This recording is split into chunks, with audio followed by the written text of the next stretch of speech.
De volta e começamos com os destaques da política, destacando o início do ano legislativo da Câmara de Vereadores de São Luís. O prefeito Eduardo Braide esteve na Casa Parlamentar, fez a leitura da mensagem do Executivo aos vereadores e entre as pautas importantes nós temos plano diretor e a situação das emendas da saúde e tantas outras. Hoje o plenário da Câmara Municipal de São Luís estava cheio. Vereadores e autoridades vieram prestigiar a primeira sessão do ano legislativo, que foi marcada pelos discursos de harmonia entre os poderes. O Maranhão todo ganha, mas São Luís ganha mais.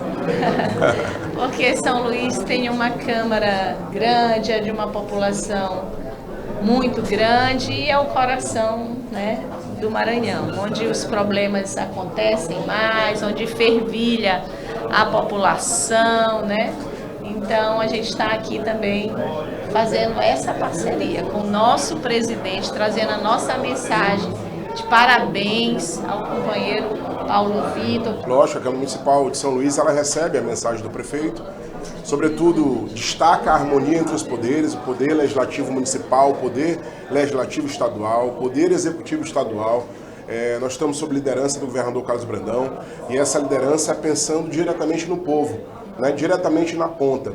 Para o ano de 2023, um dos principais desafios da Casa Municipal será a votação do novo plano diretor. Na semana passada, parlamentares da Comissão de Recesso estiveram reunidos com moradores da Zona Rural de São Luís para discutirem sobre o impacto do plano diretor, assunto que repercutiu novamente por aqui. Durante a coletiva, o presidente Paulo Vitor destacou que essa será a sua prioridade e falou também sobre como pretende manter uma relação com o Executivo. O plano diretor já é uma realidade. O plano diretor ele precisa ter o conhecimento mais aprofundado da população, saber o que o plano diretor identifica. O plano diretor é o crescimento da nossa cidade, é a programação de crescimento da nossa cidade, onde a gente destaca o que é zona rural, o que é zona urbana, e depois vem a lei de zoneamento, onde a gente pode dizer, olha, vai poder construir prédio de 30 andares, aqui vai poder construir indústria. Então esta quadra hoje de responsabilidade passa pela Câmara Municipal. O prefeito de São Luís, Eduardo Braide,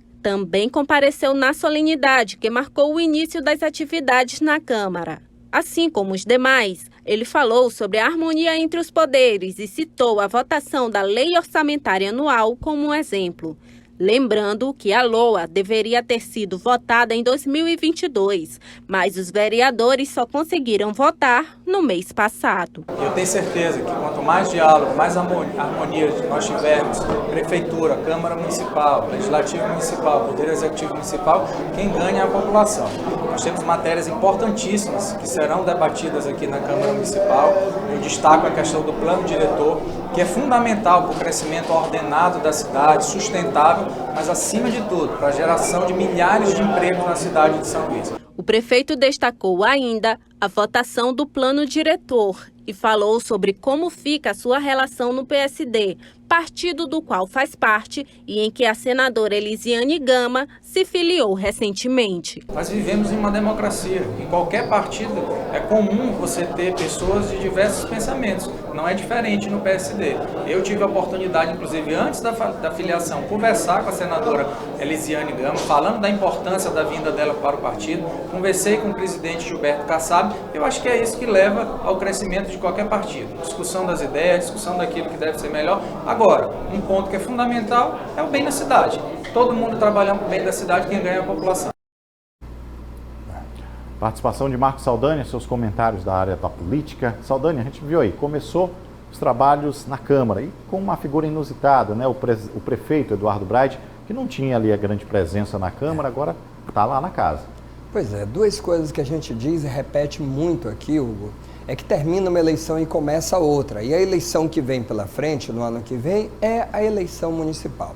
Então é claro que o ano legislativo começa com ou o prefeito ou um representante dele.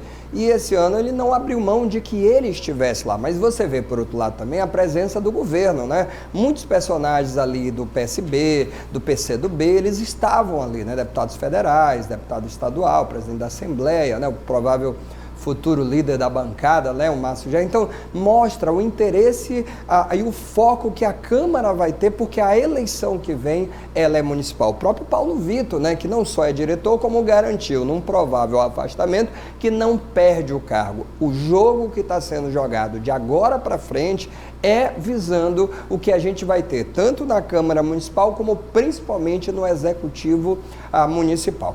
E aí, o que entra em discussão, ou o que está em questão, é exatamente o tema mais polêmico para a gente, nós cidadãos, e para eles políticos, que é o plano diretor. É claro que eu posso concordar ou discordar de você ou do projeto que está posto em vários aspectos. Mas eu acho que uma coisa é consenso, não está pronto, ainda não é hora de votar. Então, por mais que se diga que já agora em março ele será colocado em votação, eu tenho a impressão que a cidade não está pronta para apontar quais mudanças são necessárias. Por exemplo, será que a gente tem certeza absoluta que quer transformar uma parte da chamada zona rural em zona urbana? Isso significa exatamente o quê? Eu posso tentar dizer que isso é bom para a população, mas bom para qual população? Nós estamos falando exatamente de quê? Na prática, o que isso significa? Outra coisa é mudar o gabarito da cidade. Será que a ideia de modernidade está ligada a prédios mais altos? Ou as construtoras fazem questão de fazer prédios mais altos? Esse é o progresso que a gente quer. A gente está vendo várias outras cidades fazendo um caminho inverso. Eles não estão mais fazendo viadutos, eles não estão fazendo mais grandes obras e eles não estão fazendo mais grandes prédios. O que eles estão fazendo é revitalizando o que a gente tem. É uma ideia de que o crescimento vertical ele fica mais afastado do centro e o crescimento horizontal no centro ele é mais valorizado. E olha que a gente ainda tem muita coisa para preservar no centro histórico que outras cidades elas não têm, elas não possuem. Se a gente desperdiça o nosso maior potencial, que é o histórico, é o turístico, é o patrimônio e é o ambiental, no futuro a gente não vai ter nenhum tipo de reserva que outras cidades já não têm. E sem ter a devida industrialização que a gente não tem, que caminho que a gente vai ficar? Ou seja, o desenvolvimento, o crescimento, o progresso, ele já está em outras vias. E o que me preocupa é que eu não vejo no plano diretor essa discussão. Muito pelo contrário, a gente viu o professor Luiz Eduardo Neves fazendo esse tipo de contraponto e discutindo, lá mesmo, a gente discutiu, a gente mostrou isso aí, ele esteve presente na audiência pública,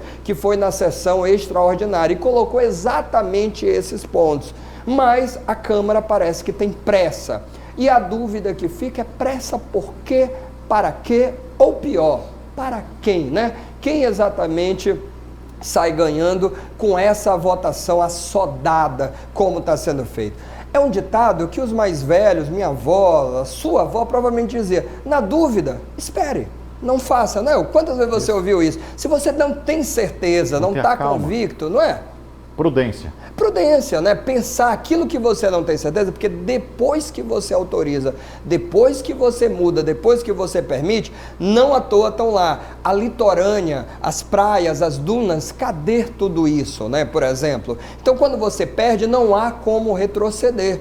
Então, quem é o invasor? O invasor é só o cara que, para morar, invade um território que não era seu, ou que invade um território que não é seu na praia? Quando é uma casa bonita, pode. Quando é um prédio grande, pode. Então, assim, não se trata de fazer alusão a uma ideologia ou a outra, é pensar que cidade a gente tem e a gente vai deixar para os nossos filhos e para os nossos netos. Então, algumas decisões de agora, elas têm um peso muito grande para as futuras gerações. Então, é como eu estou falando, se a gente tem dúvida, se a gente não está convencido, para um pouquinho, espera, tem um pouco de calma, porque pode ser no futuro, a gente costuma dizer na arqueologia, que você quando faz a escavação no solo para encontrar alguma coisa, você não escava tudo, porque você sabe que daqui a 50 anos alguém aparecerá com novas tecnologias, e se você esgotar o solo, poderá estar destruindo aquilo que está presente. É prudência. Isso, verdade. Ciência.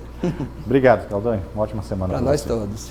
Vamos lá, seguindo aqui com as notícias da Assembleia Legislativa, hoje foi dia de sessão extraordinária convocada pela presidente Iracema Vale. Os deputados estaduais maranhenses fizeram análise dos vetos do governador Carlos Brandão a projetos aprovados ainda no ano passado.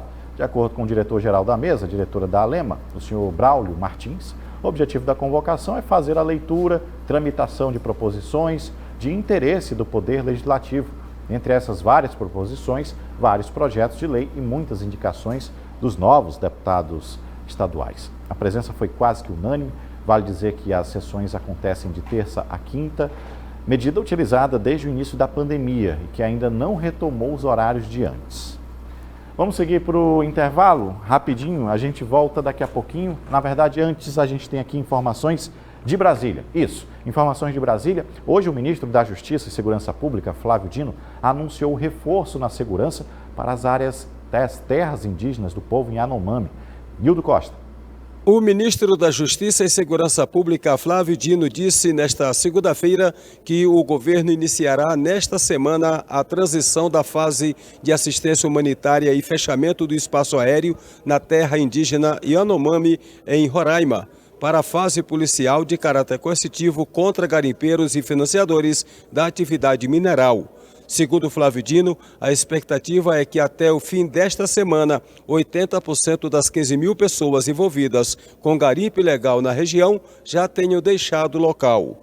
Nessa etapa, a pedido do Ministério dos Povos Originários, a prioridade será a manutenção da segurança das equipes nos postos da Fundação Nacional dos Povos Indígenas, a FUNAI, e nos centros de saúde que prestam assistência aos indígenas. Determinei hoje o deslocamento de mais 100 integrantes da Força Nacional, que estarão entre hoje e amanhã chegando ao estado de Roraima, para com isso fortalecer especialmente a segurança das bases da FUNAI e também os postos de saúde. Então é a missão primeira da Força Nacional em território Yanomami, será esta. No total, 500 homens da Força Nacional de Segurança serão enviados ao estado nesta etapa da operação. Flávio Dino informou que as Polícias Federal e Rodoviária Federal, com apoio logístico das Forças Armadas, darão início às ações de afastamento compulsório de quem ainda não estiver saído da terra Yanomami nesse período. E nós teremos a atuação da Polícia Federal com apoio logístico das Forças Armadas para efetuar a desintrusão. Como mencionei, isto não é um caminho de impunidade. Por quê? Porque as investigações estão sendo feitas e continuarão a ser feitas. De Brasília, Nildo Costa. Obrigado, Nildo, pela participação. Seguindo para o intervalo, na volta o JG fala sobre campanha de doação de sangue neste carnaval. Volto já.